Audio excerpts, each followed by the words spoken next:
Hello, in this video I'm going to show you how to crop a photo for web use. So let's say that you're trying to put a photo into a website and you've determined that you need a certain size photo for your website.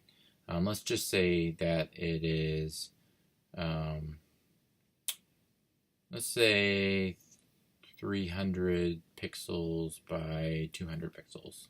I'm just kind of throwing that out randomly, but let's say that's the size photo we need. What I'm going to use is I'm going to use the crop tool over here on the left side. I'm going to select that, and you have some options. Up at the top here is the options bar, and by default I believe it's just on ratio. I'm not sure what the default is exactly. I think ratio, original ratio maybe. But what you want is the width and height. W times H times the resolution. You can also pop in the resolution there as well. So I'm going to do that. So for the web, the main thing that you need to worry about is the pixel dimension. So we got width and height. So right here you can put your width. We said 300. And I'll do px for pixels. And up here I'll do 200 px. Now really that's the main thing that you need to worry about for resolution. Some people say go ahead and use 72 pixels per inch for the resolution, but on the web it doesn't matter so much. Just make sure you get your width and height correct.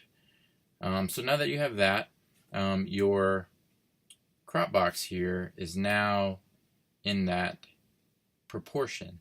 So you could actually, as I'm dragging it here, it won't let me, even if I grab from the side, it's always going to be in the right proportion, because you don't want to crop something and make it.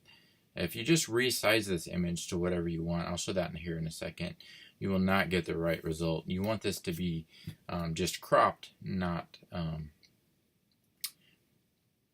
in weird proportions. So what I'm going to do is then, if I just, let's just say this image was whatever dimension and I want it to be by 300 by 200, I could just go ahead and keep it pretty much the same and hit enter, and that'll lock it in. Or if I actually want to crop the photo a little tighter, do something different with it, I could do that. And if I hit enter or return on my keyboard, that will go ahead and save that as at that dimension. So let me zoom in here, and we can check it. If you go to image size, you will see that we got 300 by 200 by 72 pixels per inch.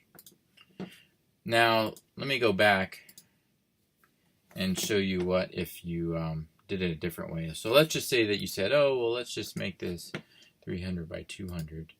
That might actually turn out, let's try a maybe more extreme dimension. Let's say like 75.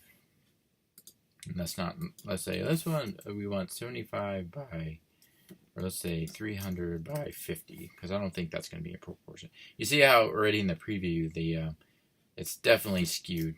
Usually people don't get it that bad, but a lot of times I see where it's just a little bit skewed. Let's try this, 300 by 150.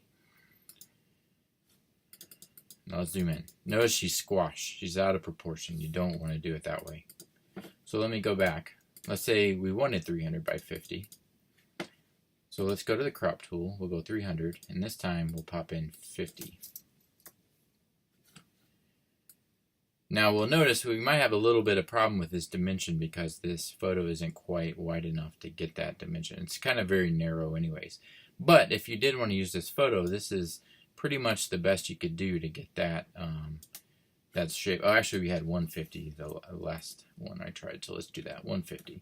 So that's a little bit better. But now we can crop the photo into what we want without it getting squashed or squished or whatever. So let me hit enter here and zoom back in, and you can look at it, image size, we got 300 by 150, and the photo looks great. It's not squished or out of proportion.